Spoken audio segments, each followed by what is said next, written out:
The deed was half ash and half truth, and Stella Slater rode with both pressed against her heart like a wound that refused to close. She had been riding for 3 days straight when the valley opened up before her like something out of a fever dream, wide and green and impossibly lush against the surrounding scrub of the Arizona Territory, where the year of 1882 had been particularly unkind to the land and to the people who tried to scratch a living from it. The grass in that valley was the color of late summer hope, the kind of color that made a person believe in things they had long since buried. A creek ran silver through the middle of it, and cattle, good, fat, healthy cattle, moved slowly along its banks like they had nowhere more important to be. She pulled her roan mare to a stop at the ridge and looked down at it, and something inside her chest tightened into a knot so complicated she could not have named all the emotions threaded through it. This valley had been her father's. At least, that was what the burned deed in her saddlebag told her. Stella Slater was 26 years old, and she had the kind of face that had once been soft and was now determined, not hard, not bitter, but set in the way that a woman's face becomes set when life has demanded things of her that most people could not imagine paying. Her dark hair was pinned up beneath a wide-brimmed hat that had seen better days, and her riding coat was dusty from the road, and the boots on her feet had belonged to her father before they belonged to her. She wore them because she could not afford new ones and because wearing them made her feel, on the worst days, like some part of him was still walking beside her. Her father, Emmett Slater, had died 7 months ago in a boarding house in Tucson, coughing and broke and convinced to his last breath that someone had stolen everything from him. He had pressed the deed into her hands, or what remained of it, and told her the name of the valley and told her the name of the man who had built his ranch on land that was not rightfully his. He had told her to go and fight for it. He had made her promise. Emmett Slater had not been a perfect man. Stella knew that better than anyone. He had drunk too much and gambled too freely and trusted the wrong people with a consistency that was almost impressive. But he had loved the land in that valley with a purity that was the truest thing about him, and he had loved Stella with a fierceness that had been the only steady thing in her childhood. So she had promised, and she had ridden. The deed had been partially burned in a fire at the Tucson land office 3 years prior, a fire that her father had always insisted was not accidental, though he could never prove it. What remained was enough to show the original grant, the survey lines, the dates. But the signatures on the back, the official validations, were ash.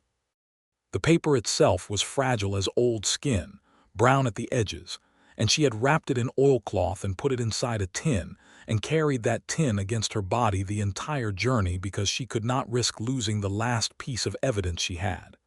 She was not sure it would be enough. She was not sure of much, except that she was here, and the valley was real, and the sun was hot, and her mare needed water.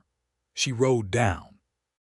The gate to the ranch was made of good timber, solid work, carefully joined, and there was a sign above it burned into a plank that read WINSLOW Valley Ranch in letters that were plain and unornamented, the kind of sign a man puts up when he wants people to know where they are without any particular desire to impress them.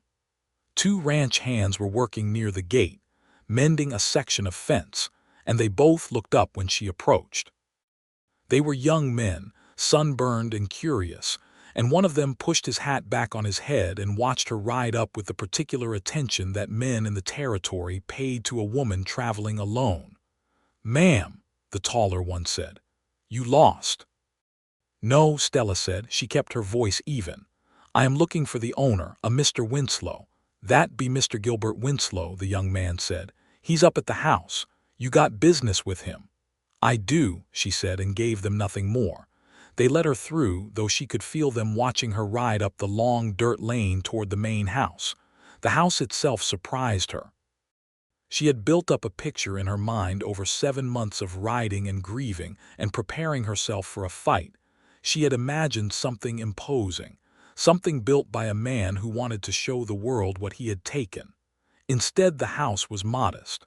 Not small, but not showy. A long porch ran across the front of it, with a couple of wooden chairs that had been repaired more than once. The white paint on the walls was peeling at the corners. There were flowers growing in a window box that someone had planted and tended with genuine care. And a dog, a large, aging hound with a graying muzzle, lifted its head from the porch boards and regarded her with the mild interest of an animal that had learned long ago that most visitors were harmless. She tied her mare at the post and climbed the porch steps and knocked.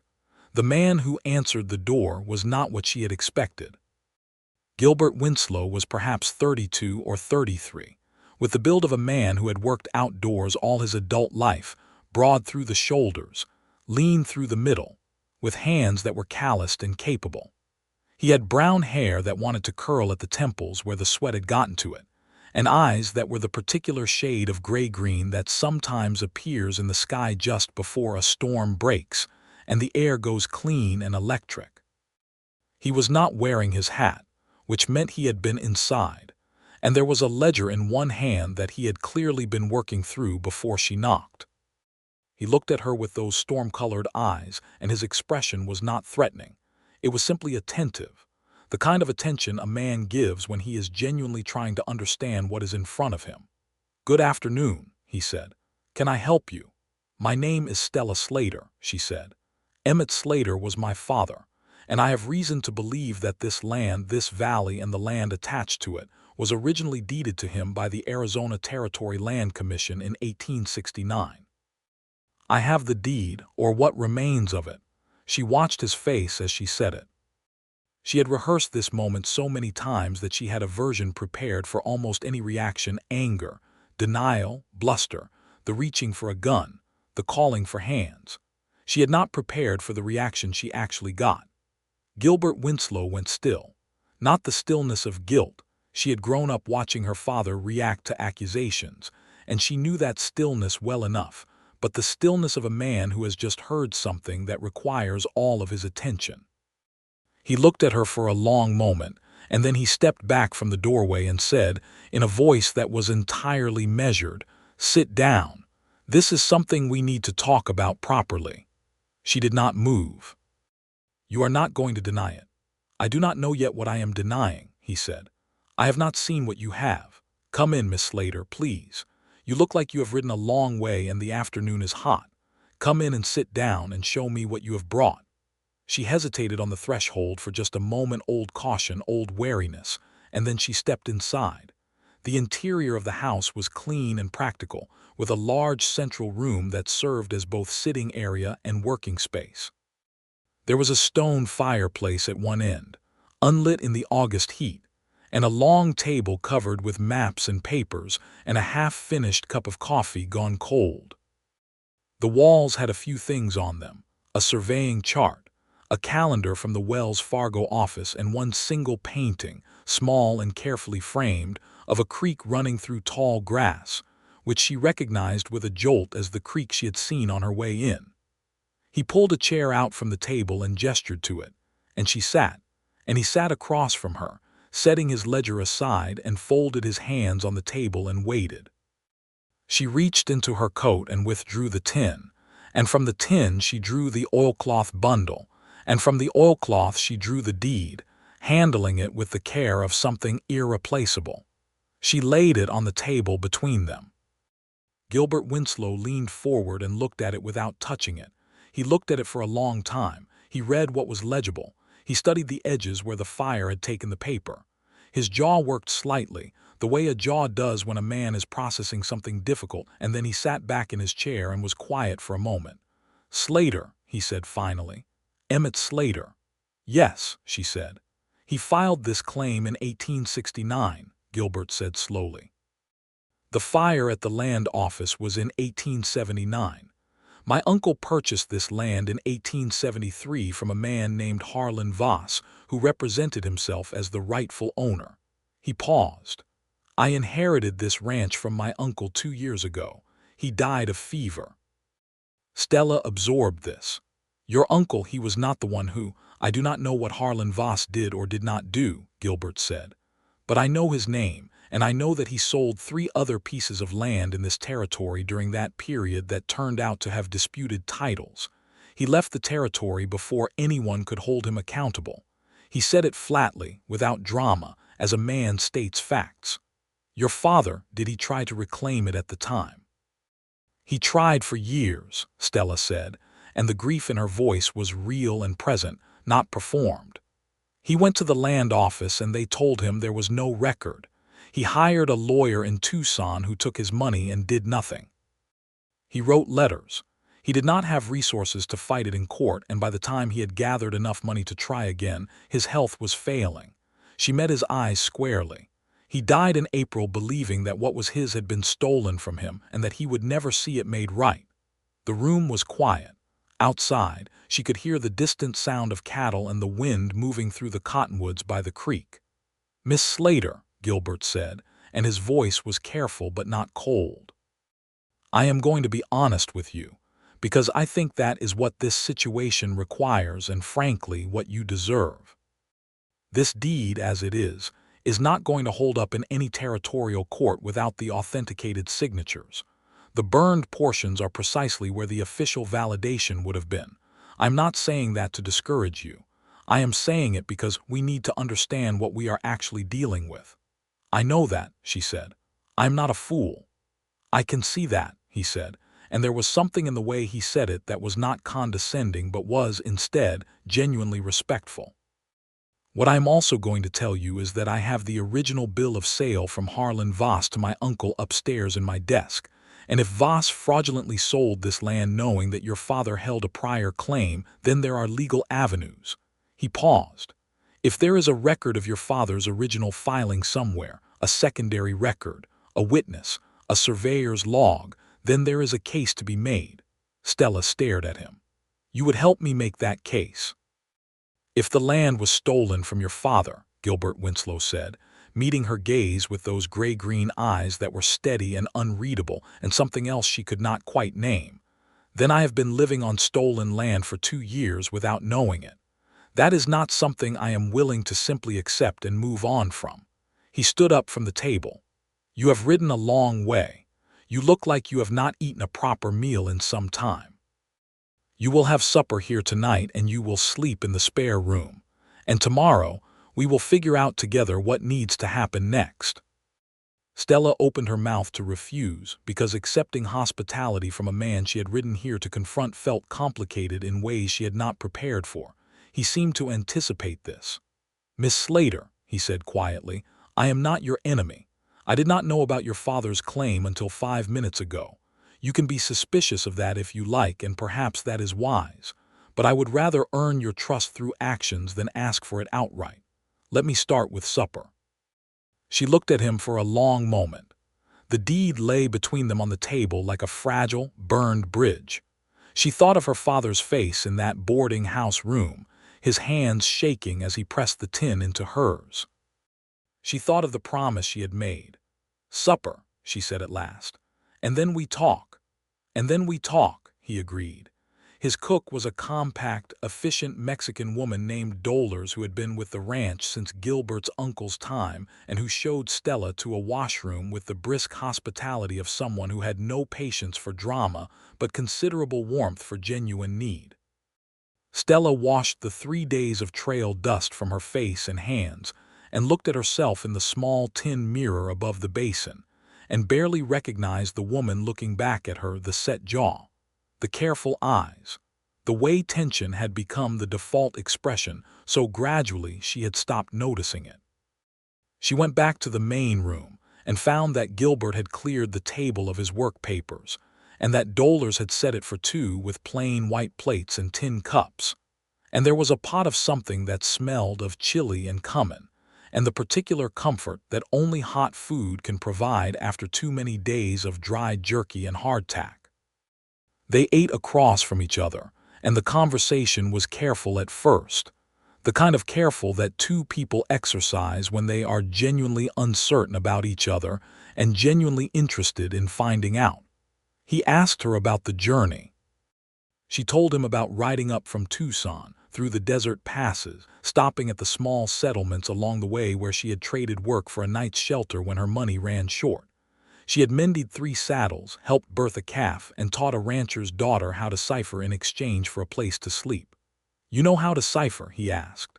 "My mother was a school teacher," Stella said. "She died when I was 12. She taught me everything she knew before she went." "And your father?" "My father taught me how to ride, how to read land, how to judge a horse's soundness, and how to never, under any circumstances, play poker with a man who keeps his cards too still." She paused. "He was not always reliable, but he was never boring." Gilbert smiled at that, a real smile, sudden and unguarded, that transformed his face in a way she had not been prepared for. It made him look younger and warmer and considerably more human, and she felt something shift in her chest that she firmly told herself was indigestion from eating too fast after too long without proper food. "My uncle was not boring either," he said. "He was a difficult man in many ways. He was stubborn as a post, and he had a temper that could strip bark at 30 feet. But he built this ranch from raw land, and he never cheated anyone directly, which is why I believe him when I see that he bought this valley in good faith." He looked down at his cup. "It does not make what happened to your father right. It only means that the man who needs answering for is Harlan Voss." "Voss," she said. "Do you know where he went?" "The last I heard, and this is second-hand, from a man who came through last spring trading horses, he had set up in New Mexico territory. Santa Fe or near it. He met her eyes, which is a long way from here." "I have already ridden from Tucson," she said simply. He studied her face for a moment. "Miss Slater, what is it exactly that you want?" "I want to understand that clearly before we go any further." It was a fair question. She had been asking herself a version of it for 7 months, and she was not sure the answer was simple anymore. When she had first started riding, the answer had been pure and fierce and uncomplicated. She wanted the land back. She wanted what was her father's to be acknowledged as his, even posthumously, even now when he was gone and could not see it. She wanted the injustice named and corrected. But sitting here, across the table from this man in this house that he had clearly worked and cared for, looking at those flowers in the window box and the painting of the creek on the wall, she understood for the first time that the situation was not as simple as she had constructed it to be in her grief-fueled determination. "I want the truth established," she said at last. "That this land was my father's, that it was taken from him through fraud, that his claim was real and legitimate." She paused. "I want the record corrected. I want his name attached to this place, even if just in a document, even if it is only something that exists in the official record." She met his eyes. "As for the land itself, I am a woman alone and I have no means to work a ranch of this size. I'm not here to put you off land that you have built and worked in good faith. I want justice, Mr. Winslow, not just revenge." Something in his face changed as she said it, something that looked a great deal like relief, and beneath the relief, a kind of deepening respect. "That is a more measured answer than I would have expected from someone who has been riding for 3 days on a grudge," he said. "I have had 7 months to think about it," she said. "Grudges are heaviest when they are fresh." They cleared the table together without discussing it. She gathered the plates and he brought the cups, and it was the kind of natural domestic collaboration that should have felt strange between strangers but did not. Dolers appeared, took the dishes with a look that suggested she was noting everything carefully and forming opinions, and disappeared back into the kitchen. Gilbert spread his maps on the table. He had surveyed maps of the valley and the surrounding land, careful and detailed, drawn by a surveyor whose initials appeared in the corner. FL, 1874. He set them out and then went upstairs and came back with a wooden box of documents. His uncle's papers, deeds, purchase agreements, correspondence. He sorted through them methodically while Stella watched, and he found the bill of sale from Voss relatively quickly and set it on the table alongside her burned deed. She leaned over and looked at them both. The dates told the story immediately. Her father's deed was from 1869.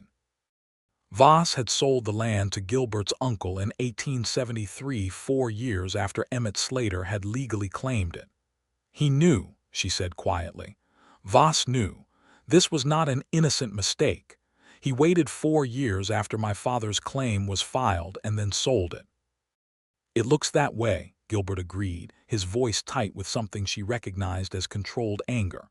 The question is whether there is any remaining record of your father's original filing that survived the land office fire. What survives a fire, she said, thinking aloud. Secondary copies, witnesses, the surveyor who did the initial work. She looked at the initials on his survey map. FL this surveyor, do you know who did your uncle's survey? That would be Franklin Lowe, Gilbert said. He has been doing surveys in this territory for 30 years. He paused.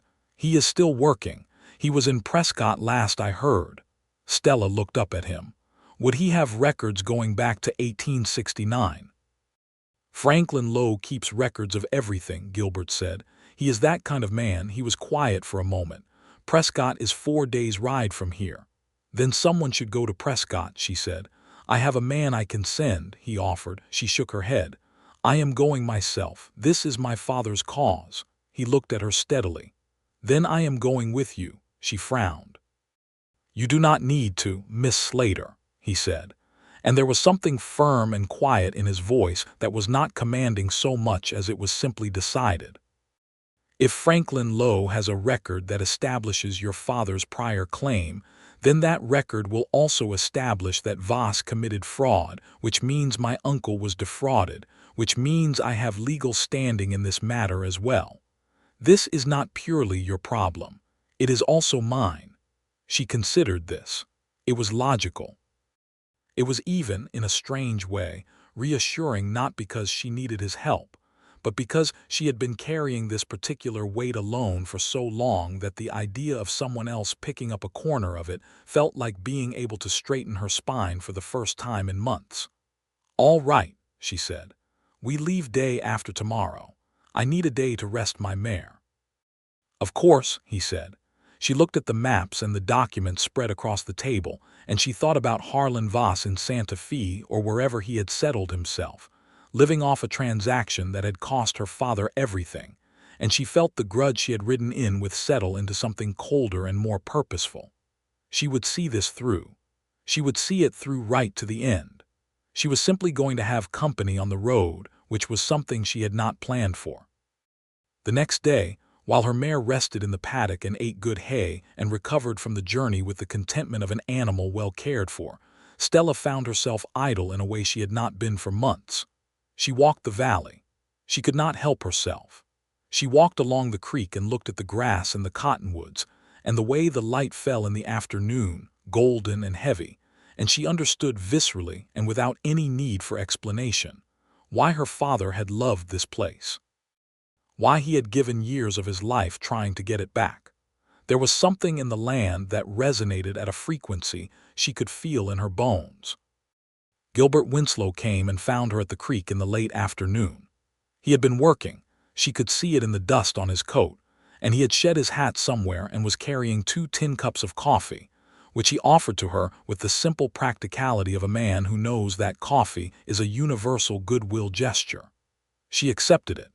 They stood together at the edge of the water and drank their coffee and watched a great blue heron pick its way along the far bank with tremendous dignity.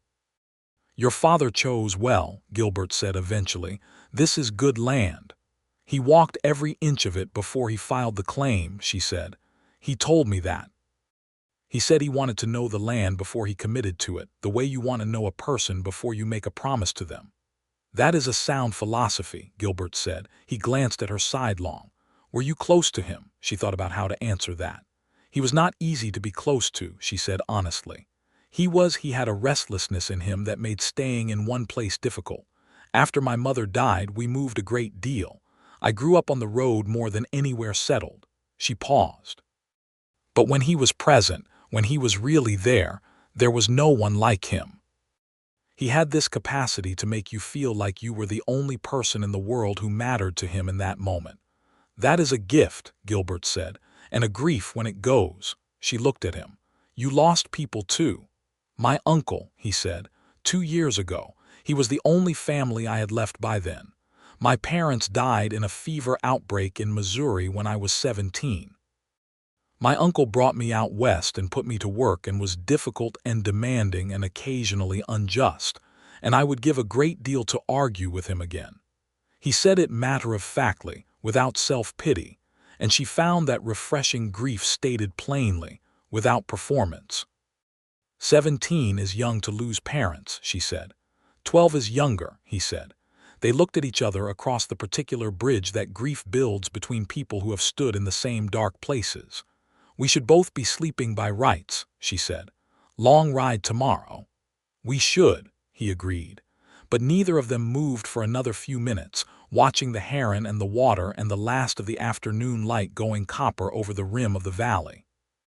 They rode out the following morning before the sun was fully up, with enough provisions for the journey, and Gilbert's 2 best horses her roan had rested, but was not his strongest. So he lent her a steady bay gelding named Governor, who had a smooth canter and excellent manners. He rode a dark sorrel that he handled with the easy confidence of a man who had been on horseback most of his life. The land between Winslow Valley and Prescott was varied, and often beautiful high desert giving way to ponderosa pine as they climbed in elevation, the air changing character with the altitude, until it was cool and sharp and smelled of resin. They traveled at a good pace, talking when the terrain allowed and riding in companionable silence when it did not, and Stella noticed that Gilbert was the kind of traveler who paid attention. He noticed weather signs and track marks and the behavior of wildlife, and when they camped the first night, he built a fire efficiently and without fuss and made decent coffee from the provisions and split the night watch without being asked. She took the second watch, sitting up with her rifle across her knees and the fire burning low, and she thought about what she was doing and who she was doing it with, and she recognized with the clarity that the small hours of the night sometimes produce that she had stopped thinking of Gilbert Winslow as an obstacle somewhere around the evening of the first day. He had become something else, something she did not yet have a precise name for. The second day brought them to a small settlement called Juniper Crossing, which had a general store, a livery, and a woman named Agatha Prout who ran a respectable boarding house, and who looked at Stella and Gilbert arriving together with a careful neutrality that suggested she had seen many configurations of people pass through and reserved her judgments. They took 2 rooms, which Stella insisted on paying for from her own limited funds, and Gilbert did not argue the point, which she appreciated.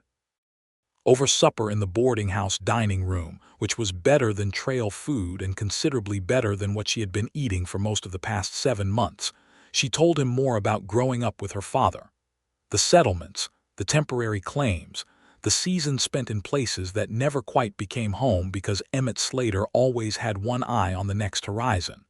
But he talked about this valley constantly, she said, even when we were in Missouri, even when we were in Kansas. He would describe it, the color of the grass, the sound of the creek. He said it was the one place he had ever stood on and thought, yes, this is where I stop. This is where it all settles. Gilbert listened to this with his elbows on the table and his coffee cup wrapped in both hands, and she noticed that he listened the way some people read, with his whole attention, not waiting for a gap to speak in but actually absorbing what she was saying. I think that is the worst kind of loss, he said when she had finished. Not just losing the land, but losing the place where you were going to become yourself. She looked at him. That is exactly it, she said, with a surprise she did not bother hiding. That is exactly what I have been trying to articulate for 7 months, and I could never quite find the words for it. He did not look particularly pleased with himself about it. He just nodded as though the thought had been obvious, which somehow made it more moving. How did you come to settle in that valley? She asked. Your uncle bought it from Voss and then left it to you. He lived there for 15 years, Gilbert said. He built the house and the outbuildings and hired good hands and built up the herd from 12 cattle to what it is now. When he died, he had no children and no other family. He paused. I had been working the ranch alongside him for the 2 years before he died. He brought me there when I was working cattle in Texas, and he wrote and told me to come, that he could use the help. I came planning to stay a season. A small, rueful expression crossed his face. The valley gets into you. Yes, she said simply. It does. On the third day they crossed into the high country and the air was genuinely cold by evening, and when they made camp Gilbert gave her his extra bedroll without comment and she accepted it with equal silence. The fire was good and they sat close to it, and talked about other things, books, which she had read more of than he expected, and which he had read more of than she expected in turn. The politics of the territory, and the treatment of the Apache people who had been pushed off their own lands with a systematic brutality that made her father's single-plot injustice look small by comparison, though no less real. The prospects for statehood, which Gilbert thought would come within the decade and which Stella was more skeptical about. "You are more cynical than I would have expected," he said, not critically. "I am realistic," she said. Which is the thing that happens to cynicism when it turns out to be right often enough.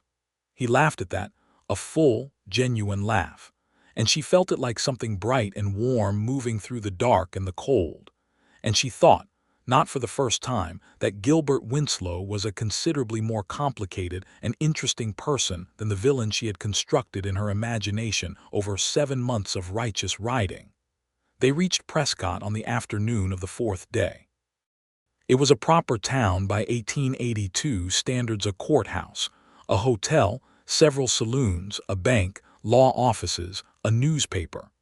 The kind of town where things got officially decided and recorded. Gilbert knew it well enough to navigate directly to the surveyor's district, where Franklin Lowe had his office in a low adobe building with a painted sign in the window. Franklin Lowe was 60 years old and looked 80, but moved like 50. A small, compact man with a magnificent white beard and the permanently squinting eyes of someone who has spent 40 years looking at land through instruments. His office was absolutely extraordinary in its organization. Every wall covered in flat wooden drawers, each labeled in tiny, precise script, containing rolled surveys and field notes and correspondence going back decades. The room smelled of paper and ink and the particular dry mustiness of preserved documents. He remembered Emmett Slater immediately. "Slater's Meadow, we called it in the field notes," he said, pulling a drawer open without hesitation and extracting a rolled document with the certainty of a man who knows exactly where everything is. "1869, late summer. I did the initial survey myself. Fine piece of land. Fine man, a little scattered but honest to the bone." He unrolled the document on his work table. He filed properly. "I submitted my survey to the Land Commission myself. The filing was accepted and recorded." Stella's hands gripped the edge of the work table. "And these notes, they establish his claim." "My field notes are the primary record," Franklin said with the quiet pride of a craftsman. "If the land office burned, these are the backup. I keep copies of everything." He looked at her over his spectacles. "You said you are his daughter. He talked about you, you know. Said he was going to settle that valley and build something worth leaving to his girl." She could not speak for a moment. She simply pressed her lips together and breathed through it. Gilbert's hand moved briefly and settled on her shoulder, just the weight of his palm, steady and warm, for just a moment before he withdrew it. "Mr. Lowe," he said, and his voice was careful and even. "What would it take to have these notes officially certified and submitted to the territorial court as evidence of a prior claim?" Franklin Lowe looked at him, then at Stella, then back at him, with the sharp assessment of an old man who has seen many configurations of human trouble walk through his door.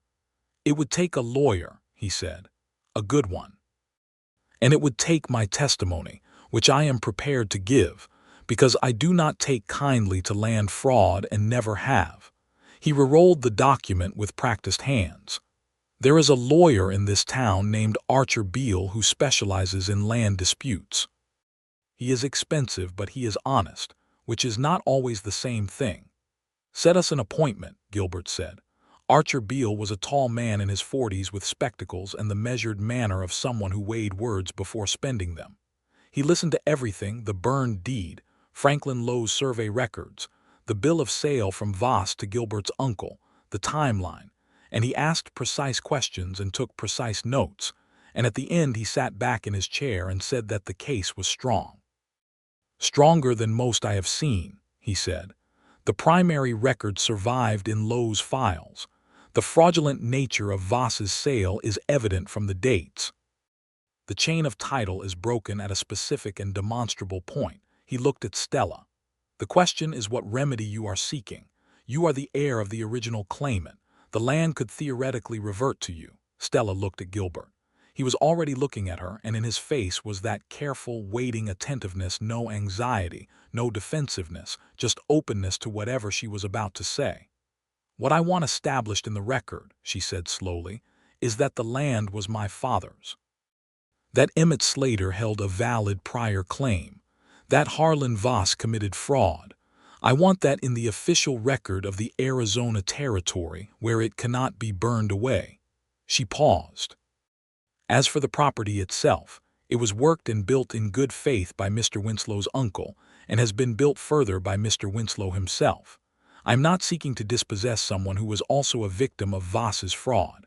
She felt something release in her chest as she said it, as though saying the words out loud was what had been required to make them fully true. "I want the truth, and I want Voss held accountable if that is possible." Archer Beale nodded slowly. "The acknowledgement of your father's prior claim can be established through this court. Voss's whereabouts," he looked at Gilbert. "New Mexico Territory," Gilbert said. "Santa Fe or near it." "There are legal processes for pursuing him," Archer said. "It will take time, but fraud of this nature with this quality of evidence is actionable. I can initiate correspondence with the Santa Fe courts." He looked at them both. "This will take months to fully resolve, possibly the better part of a year. You will need to be reachable." Gilbert said without a pause, "Miss Slater will be staying at Winslow Valley Ranch." Stella looked at him sharply. "If you are willing," he added, and his voice was quieter, addressed only to her and entirely sincere. "The ranch is large enough. There is honest work if you want it, and you should be close enough to be reachable when the court needs you." She looked at him for a long moment in that lawyer's office in Prescott, with the afternoon light coming through the western window and the smell of old paper around them and the weight of 7 months of writing and grieving and fighting pressing down on her, and she thought about what it would mean to say yes and what it would mean to say no. "I can cook," she said, "and I can ride, and I can mend equipment, and I can teach the hands how to cipher if any of them are interested." The corner of his mouth lifted. "Dollars will be very pleased to have help with the cooking." "I doubt that sincerely," she said. "She does not seem like someone who welcomes company in her kitchen." He laughed again, and she thought again that sound was doing something uncomplicated and lovely to the inside of her chest. They rode back to Winslow Valley over 4 days, taking the same route, and something had shifted between them in Prescott. Something that had been cautious and formal on the ride out was looser on the ride back, warmer, easier. They told stories. He told her about his early days in Texas, working cattle drives from San Antonio north, sleeping under the sky for months at a time with nothing for company but the herd and the stars. She told him about the winter she and her father had spent in Colorado, snowed into a mining camp, and how she had learned to play the fiddle from a Welsh miner named Aldwin who had nothing else to do and was grateful for the audience. "You play the fiddle," he said. "Badly," she said cheerfully, "but with great enthusiasm." "There is a fiddle at the ranch," he said. "My uncle played. It has not been touched in 2 years. Do not blame me for what sounds may result," she said. When they arrived back at the valley, Dollars met them at the door with a look that managed to convey both relief and the deep suspicion that their absence had been longer than strictly necessary, and she informed Stella that the spare room had been properly aired and that supper was at 6, and that if Stella wanted to help in the kitchen she was to ask first and not simply appear. "I told you," Stella murmured to Gilbert. "You are both going to be fine," he murmured back. She settled into the life of the ranch with a naturalness that surprised her. She had expected to feel like a guest tolerated but peripheral, and instead she found that there was enough real work to make her genuinely useful. She was good with horses, which the hands noticed and respected. She was methodical about record-keeping, which Gilbert discovered when he asked her to help sort through the accounts ledger, and she identified 3 errors in the arithmetic and reorganized the filing system in a way that made him stop and look at her with an expression approaching wonder. "Where did you learn accounting?" he asked. "My mother taught me arithmetic. I taught myself the rest from whatever books I could find." She did not look up from the ledger. "In the places we lived, there was not much else to do in the evenings."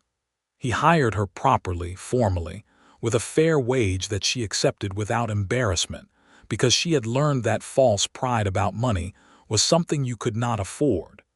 She was the ranch's bookkeeper, and she helped dolers with the larger meals, and she rode out with the hands when they needed an extra person who could read a compass and make camp.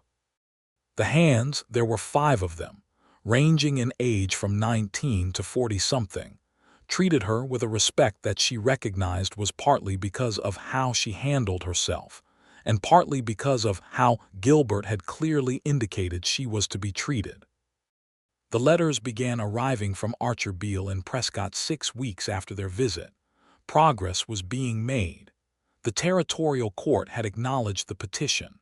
Franklin Lowe's records had been certified and submitted. Voss had been located in New Mexico, and a legal notice had been served. Gilbert read each letter to her in the evenings after supper, when they had taken to sitting on the porch in the warm dark of the September nights, him in one of the repaired wooden chairs and her in the other, with the hound, whose name turned out to be Cracker, sleeping between them, and the stars doing what Arizona Territory stars do in September, which is to say they blazed with an extravagance that made everything else seem modest. She found herself looking at him sometimes in the evenings, when the letter was finished, and they were simply talking or simply sitting, and she would catch herself being surprised all over again by who he was. She had come here with a burned deed and a grudge and a villain already cast in her mind, and instead she had found this, a man of 33 who was thoughtful and honest and who laughed readily and grieved quietly, and who had never once in all their weeks of working and talking and sitting under the stars made her feel like anything other than exactly who she was. He was looking at her too sometimes. She noticed that as well. It was Dolers who said it aloud first, which was not surprising. Dolers had the direct manner of someone who considered evasion a waste of energy. She said it to Stella in the kitchen one morning in October, with the particular privacy that kitchens provide, the 2 of them making bread, which had become their joint operation, Dolers having concluded after the first week that Stella's bread was acceptable, and having proceeded to teach her how to make it excellent. "You and Mr. Winslow," Dolers said, without preamble, kneading dough with expert efficiency. "What about us?" Stella said carefully. "You are both very careful," Dolers said. "Very polite, very much looking at each other when the other is not looking." "I do not," Stella began. "I have been cooking in this house for 18 years, Dolers said. "I know what I see." Stella worked her dough in silence for a moment. "He is a good man," she said finally. "He is," Dolers agreed. "He was lonelier than he admitted before you came. The ranch is a good thing to have, but it is not company." She shaped her loaf with a few decisive movements. "You came here for a fight. What did you find instead?" Stella thought about the porch evenings and the letters and the way he had put his hand briefly on her shoulder in Franklin Lowe's office, steady and warm when she could not speak. She thought about the morning he had found her sitting on the fence rail of the paddock before breakfast, just looking at the valley, and had come and stood beside her and not said a single word because he understood that some things did not require words. "I found something I was not looking for," she said at last, which was as honest as she could be. Dolers smiled at her dough. "That is usually how it happens." The October evening that changed things between them started with the fiddle. She had found it in the closet where Gilbert had told her it lived. A good fiddle, actually, well made, slightly out of tune from 2 years of disuse. She spent an hour in her room tuning it properly, and then she carried it to the porch after supper and she played. She played badly, as promised. There were moments of genuine awfulness, and the hound Cracker lifted his head with an expression of concern. But she played with the enthusiasm she had promised, too, and somewhere in the middle of an old song that Aldwin the Welsh miner had taught her. The playing became not entirely terrible, and she closed her eyes and just let the music run. When she finished, she opened her eyes, and Gilbert was in the other chair watching her with an expression she had not seen on his face before. Not the careful attention. Not the warmth she had come to recognize. Something more direct and more unguarded and more personal than either of those things. "That was beautiful," he said quietly. "The ending was not bad," she allowed. "I meant all of it," he said. They looked at each other in the darkness, and the stars overhead did their extravagant thing, and the hound breathed peacefully between their chairs, and the weight of all the weeks of careful distance came up against something neither of them had quite planned for. "Stella," he said, and it was the first time he had used her given name. She had noticed every single time he had not used it. "May I ask you something personal?" "You have been asking me personal things for 2 months," she said. "I do not think we require permission at this point." "This is more personal than accounting," he said. "Then ask it." He leaned forward in his chair, his elbows on his knees, his hands together, his gray-green eyes finding hers in the dark. "When this is over, when the court has ruled and the record has been corrected and Voss has answered for what he did, what do you want your life to look like?" She was quiet for a moment. It was a question she had been afraid to ask herself, because the answer had been shifting on her for weeks, getting complicated in ways that had not been part of the plan. "I do not know yet," she said honestly. "A month ago you would have said you did not know, and it would have meant that you had not thought about it," he said. "Now it sounds like you have thought about it and are not sure what to do with what you found." She looked at him. "You pay a great deal of attention." "I have been paying a great deal of attention since the afternoon you walked up to my front door with half a deed and a look on your face like you were ready to fight the entire territory single-handed," he said, and his voice was low and direct, and entirely without the careful neutrality he usually maintained. "I have been paying attention, and I am not going to pretend otherwise." She set the fiddle across her knees and looked at him properly. The porch boards were old and familiar beneath them, and the valley was dark and alive around them, and everything she had come here carrying felt, in this moment, transformed into something else still present, still real, but part of a larger story than she had originally understood. "Gilbert," she said, using his name for the first time in return, and she watched something shift in his face when she did. "I came here prepared to find an enemy. I have been consistently and repeatedly wrong about what I was going to find." "What did you find?" he asked. "Something worth staying for," she said. The space between them, 2 chairs, 1 sleeping hound. A fiddle was not very much space, and he crossed it without hurry, coming to her chair and crouching before it so that they were eye to eye in the dark. And he took her hand from the fiddle bow and held it in both of his, and she let him. And neither of them said anything for a moment because neither of them needed to. "I would like to court you properly," he said, "if you are willing." "You are already courting me," she said. "You have been courting me since you asked me to sit down." He laughed that warm, bright laugh in the dark, and she thought that she had been falling in love with that laugh incrementally, piece by piece, for 2 months without quite letting herself name it. "Then may I accelerate the process?" he asked. "Moderately," she said. "I am still a woman with a court case pending and a grudge that has not yet fully resolved." "Moderately," he agreed, and he lifted her hand and pressed his lips to her knuckles with a formality that was both genuine and slightly impractical on a ranch porch in Arizona. And then he looked up at her with those storm-colored eyes, and the expression in them was all the things she had been watching accumulate for weeks. The warmth and the attention and the humor, and underneath all of it, something that was neither careful nor cautious. He stayed in the other chair for the rest of the evening, and they talked until well past the hour when both of them should have been asleep. And when she went inside, she stood in her room for a moment and put her hand over the place in her chest where the tightness had been for 7 months and found that it felt different now. Still real. Still her father's. Still the deed and the loss and the promise she had made. But softer at the edges. Wide enough now to hold something more. November brought 2 things.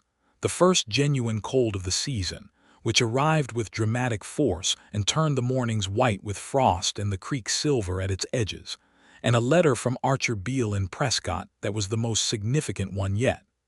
Gilbert read it aloud on the porch in coats and gloves, Cracker pressed against their legs for warmth, their breath making small clouds in the cold air.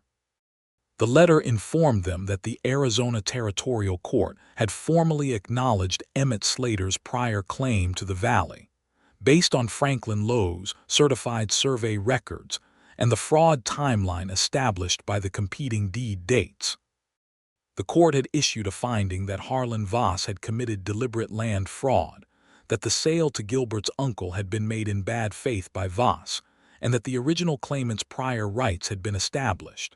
As for Voss himself, Archer Beale had been in correspondence with the Santa Fe courts, and Voss had been identified, served, and was facing formal fraud charges in New Mexico territory. He would not escape consequence. Gilbert folded the letter when he was done reading and looked at her. Stella was looking at the valley, at the creek running silver in the November cold and the cattle moving in the frost and the cottonwoods stripped to their bones but still standing, elegant and bare against the pale winter sky. She was looking at it and she was thinking of her father, not the broken man in the Tucson boarding house, but the man before that, the man who had walked every inch of this land and said, "This is where I stop." Emmett Slater's prior claim, she said softly, in the official record of the Arizona Territory. Permanent, Gilbert said, undeniable, where it cannot be burned. She pressed her lips together and breathed through it for a moment. Then she said, with the particular firmness of someone who has decided something completely, "I want to put a marker on the land, something that says his name, not a gravestone he is buried in Tucson, but something here, something that says this was his." "We can do that," Gilbert said immediately. "Tell me what you want and we will build it." They built it together on a Sunday when the hands had the day off. A simple stone cairn at the top of the ridge where she had first stopped and looked down at the valley, with a small plank of good timber set in among the stones and burned with letters. Emmett Slater, 1826–1882. He chose this valley. She brought it home. She had written the words herself. Gilbert had burned them into the wood with a careful hand, sitting at the kitchen table the evening before with tools borrowed from the carpenter in the nearest settlement. His tongue caught between his teeth in concentration, and she had sat across from him watching his careful hands do this careful thing for her father, and she had thought, simply and completely, that she loved this man. Not as a sudden revelation, but as the recognition of something that had been growing for months, the way you sometimes realize you have been warm for a long time without noticing when the warmth began. At the cairn, in the cold November air, she did not cry. She simply stood and looked at the valley that had been her father's dream, and she was glad she had come, and she was glad she had promised, and she was glad that the truth was in the record now and could not be taken away. Gilbert stood beside her, close enough that their shoulders were touching, and after a while he took her hand and she held it and they stood there together until the cold got into their bones and made it necessary to go back down. Going back down was easier than she had expected. December arrived, and with it a quality of life that Stella had not experienced since childhood. The settled, rooted warmth of a place that was genuinely home. She had her room and her work and her place at the table and her porch chair, and her increasingly complex relationship with dolers, who had moved from suspicion through assessment to a kind of gruff affection that expressed itself primarily in making sure Stella had extra portions, and occasionally leaving small useful things outside her door. A better pair of gloves, a bar of good soap, once a small worn book of poetry in Spanish that Stella could not read but treasured anyway. She and Gilbert did not rush anything. They were both people who had been alone long enough to know that good things built slowly were more trustworthy than good things built in haste, and there was also the pleasure of the building itself. The long evenings, the rides out to check the herd together, the way their conversations had expanded to fill whatever space was available, and still always had more territory to explore. He was reading to her sometimes, in the evenings. He had more books than she had expected. A man who read seriously and eclectically, with the range of someone who had spent many years in a place far from libraries and had ordered whatever he could get. She read to him sometimes in return, and they argued about what they read with the good-natured vigor of two people who were secure enough in each other's regard to hold different opinions without alarm.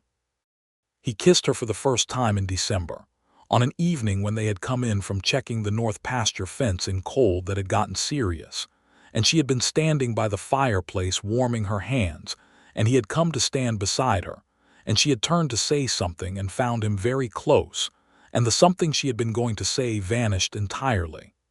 It was a careful kiss, brief and warm, and entirely without ambiguity about what it meant. "That has been a long time coming," she said, when it was done. "I have been exercising restraint," he said. "You can stop doing that," she said. He laughed and kissed her again, less briefly this time, and the fire crackled behind them and the house was warm, and outside the frost was hard on the ground, and somewhere in the back of the house dolers made a sound that might have been humming. Christmas at Winslow Valley Ranch was a proper affair.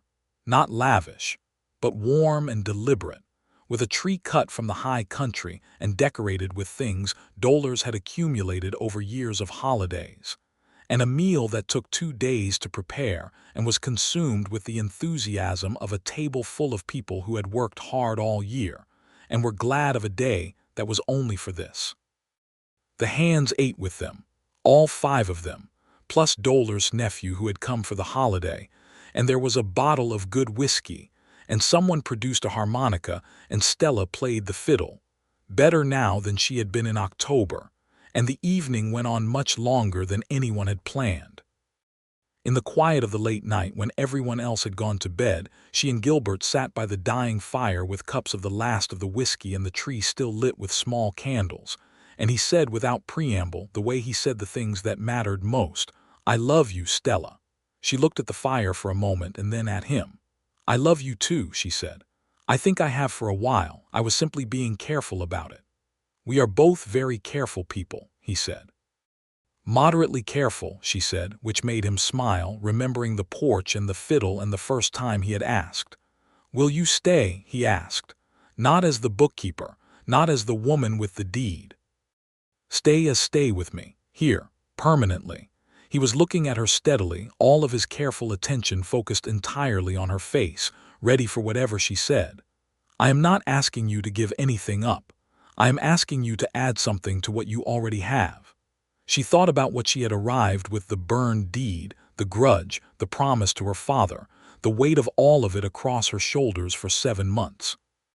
She thought about what she had found, a valley that resonated in her bones, a court record with her father's name on it, a stone cairn on a ridge, a man who read carefully and laughed readily and had never once in all the months she had known him given her any reason to be anything other than entirely herself.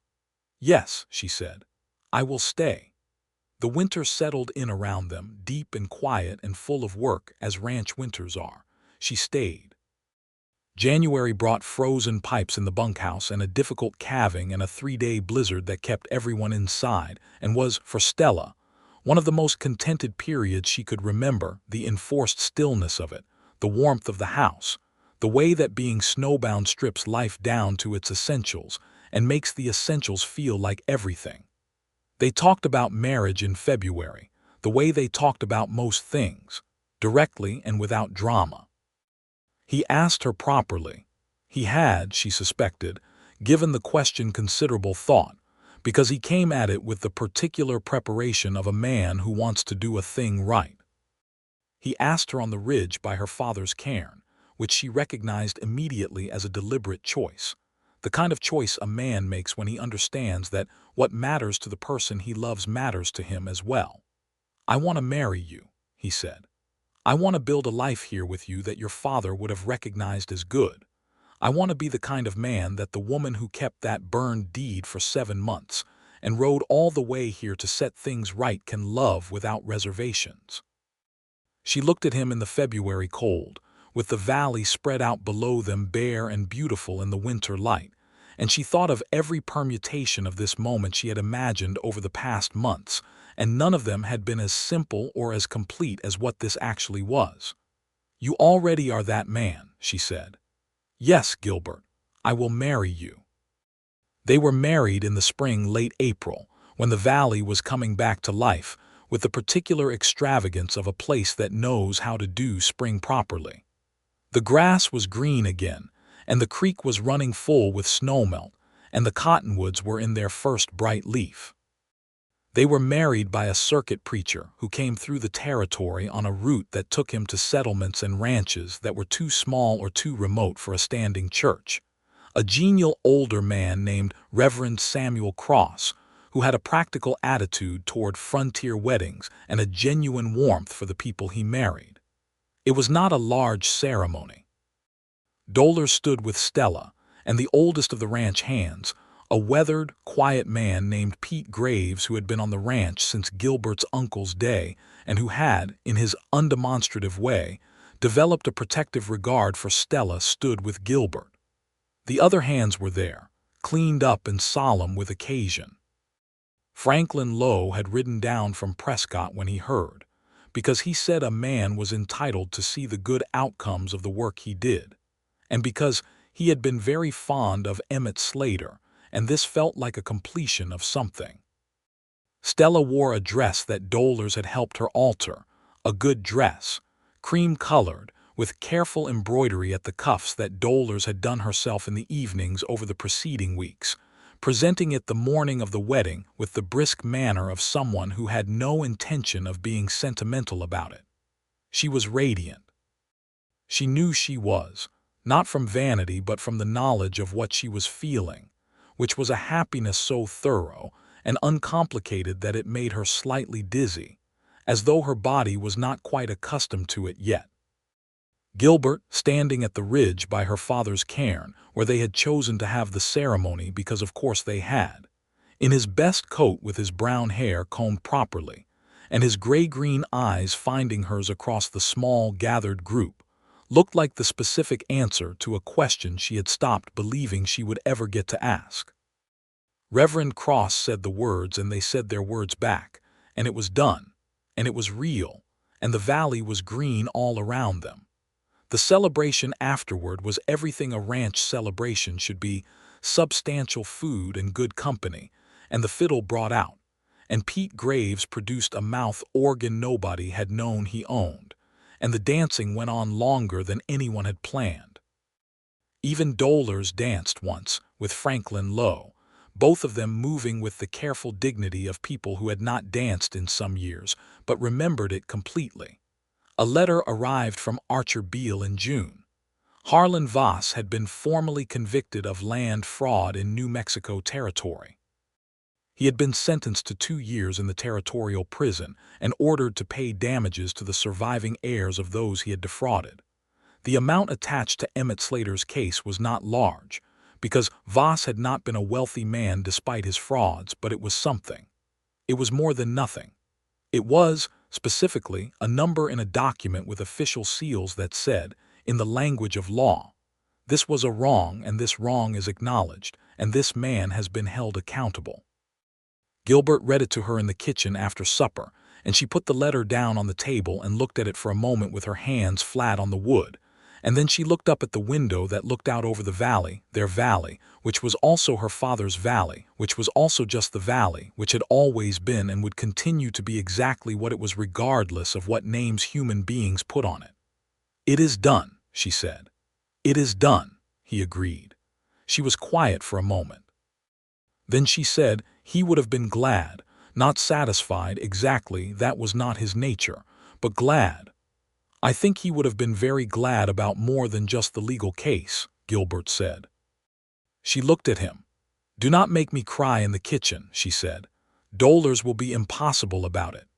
He came around the table and put his arms around her, and she leaned into him, and the evening light was golden through the kitchen window, and outside Cracker was sleeping on the porch, and the creek was audible in the quiet, and everything was entirely, properly closed.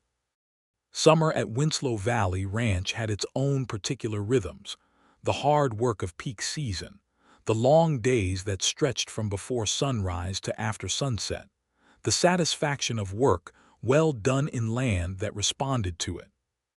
Stella had fully taken on the ranch's accounts, which she ran with an efficiency that had already saved them a considerable amount in better negotiated supply contracts and a reorganized debt schedule that Gilbert, looking at what she had done, said was the most impressive thing he had seen anyone do with numbers since a mathematician had come through Prescott giving public lectures. She laughed at him for that. "You are very free with compliments. Only when they are accurate," he said. She was also, by August, beginning to notice that the world had a particular quality to it in the mornings that it did not have at other times, and that dolers, who noticed everything, had noticed this as well, because she appeared one morning with a very specific kind of tea that she presented without comment and with only the smallest possible knowing look. Stella was going to have a baby.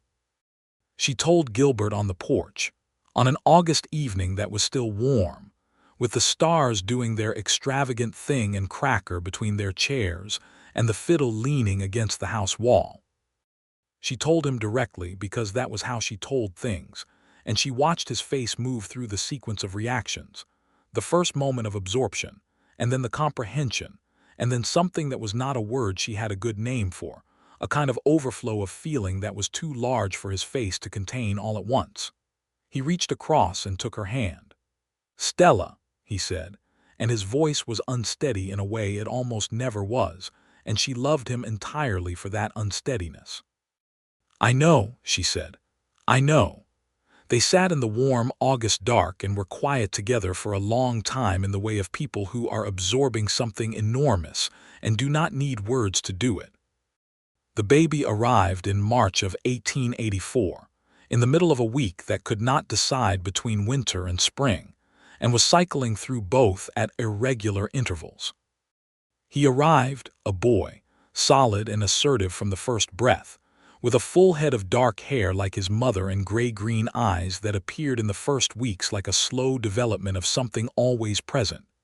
In the room that had been Stella's since her first night at the ranch, with dolers attending, and a doctor brought up from the nearest town who was competent and calm. Gilbert was not allowed in the room during the birth, which was the custom, and he spent the hours of it pacing the porch with Cracker trailing him anxiously, as though the hound had understood that something significant was happening. When dolers opened the door and told him he could come in, he went immediately, and he sat on the edge of the bed and looked at his wife and the small, extraordinary person she was holding, and his face did the thing it had done when she told him, except larger. "Hello," he said to his son, with the particular solemnity of a man addressing someone who has just become the most important person he has ever met. The baby looked at him with the unfocused intensity of the newly arrived. "He needs a name," Stella said. She was tired in a way that was deeper than anything she had previously experienced and more satisfied. "I have been thinking about it." "Tell me," he said. "Emmett," she said. "Emmett Gilbert Winslow." He was quiet for a moment, looking at her.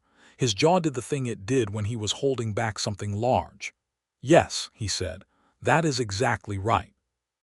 Emmett Gilbert Winslow grew up in the valley that bore his surname and his grandfather's memory, in a house with a long porch and a window box of flowers, and a painting of the creek on the wall. He grew up knowing, from the time he was old enough to understand stories, about the burned deed and the ridge with the cairn, and the woman who had ridden 3 days alone to correct an injustice, and the man who had sat her down and said, "This is yours." He grew up knowing both of those stories as his own. He learned to ride from his mother, who was the better rider, and to read land from his father, who knew the valley's every mood. He learned arithmetic from his mother and cattle management from his father and cooking from dolers, who had decided that men who could cook were less trouble than men who could not, and who taught him with the same brisk competence with which she did everything. In the spring of 1887, he got a sister, Clara, who arrived with the same assertive energy as her brother and who declared, from approximately the time she could talk, her firm intention to run the ranch one day. No one who knew her doubted she would do exactly that. Pete Graves, the oldest of the hands, retired from active ranch work when Emmett was 3, his joints no longer cooperating with the demands of the work. He did not leave. He moved into a small room off the bunkhouse and became, by a natural evolution that nobody planned, the person who told the children stories in the evenings and who taught them to whittle, and who watched the valley with the contented eye of someone who had been part of it long enough to belong to it. Franklin Lowe came for visits twice a year until he was too old to ride, and then they went to see him in Prescott, and he died at the age of 78 in 1900 with his survey records in perfect order and a note in his files that read, regarding the Slater-Winslow case, "A good outcome. The land remembers who belongs to it." Cracker lived to be 14, which was a very good age for a hound, and was buried at the foot of the porch steps with a small stone that said Cracker, good dog. Emmett cried and Stella held him, and Gilbert quietly went around to the back of the barn for a few minutes. When he came back his eyes were dry and he did not explain the time and no one asked. They got another hound, eventually. There is always another hound. The ranch grew and changed over the years with the territory, which changed considerably. Arizona would not become a state until 1912, which proved Stella's skepticism largely justified, though she had the grace to say only that she had simply been realistic about the pace of official processes. The town nearest the valley grew from a settlement to a proper town with a school, which meant their children could attend without a weeks-long journey, which was a relief. The telegraph came through and changed the nature of correspondence in ways that were alternately wonderful and alarming. New railway lines in the territory changed how cattle were shipped to market and required considerable strategic rethinking of their operation, which Stella managed with the same systematic intelligence she brought to everything. Through all of it, the valley remained itself. The grass grew in the spring and the creek ran and the cottonwoods changed color in October, and the winters came with their particular severity, and the springs came back with their extravagance, and the cairn on the ridge stood with its plank in the stones that read Emmett Slater, 1826–1882. He chose this valley. She brought it home. On their 10th anniversary, Gilbert and Stella rode up to the ridge together in the April afternoon, as they had every year since the wedding, and stood by the cairn and looked at the valley below them. Emmett and Clara were somewhere down there. Emmett was 6, and had the specific energy of a 6-year-old boy in spring, which meant he was probably either in the creek or chasing something. Clara was 3 and was almost certainly with Dolers, who had appointed herself the baby's particular guardian with a devotion that was the most openly sentimental thing anyone had ever seen from her. The valley was very green. The creek was running full and silver. Somewhere down on the south pasture, the cattle were moving in the slow, purposeful way of cattle who have good grass and nowhere particular to be. 10 years, Gilbert said. A considerable time, Stella agreed. Are you satisfied? He asked. He still asked her things directly, still listened to the answers with all of his attention, still read her face like something worth understanding. She looked at the valley for a long moment, and she thought about the woman who had stood on this ridge for the first time with a burned deed pressed against her heart and a grudge alive in her chest, looking down at something she had been prepared to fight for, and had not yet understood she was also riding toward. She thought about everything the valley had been and everything it was and everything, looking at the green and the water and the familiar beloved sweep of it. It would continue to be. More than satisfied, she said. I am glad. He took her hand, the way he had taken it on this ridge on their wedding day and on many days and evenings and mornings since, with the naturalness of people who have learned each other's hands the way they have learned each other's voices. Completely, without effort, as though the contact was not learned at all but simply always was. They stood together at the cairn of Emmett Slater, and below them the valley ran green and silver and endlessly alive, and it was theirs and it was his, and it was the children's, and it would be their children's children's, going forward into a future that none of them could see, but that the land would remember, as it remembered everything, the wrong, and the righting of it, the deed and the fire and the woman who had ridden 3 days alone with ash and truth pressed against her heart.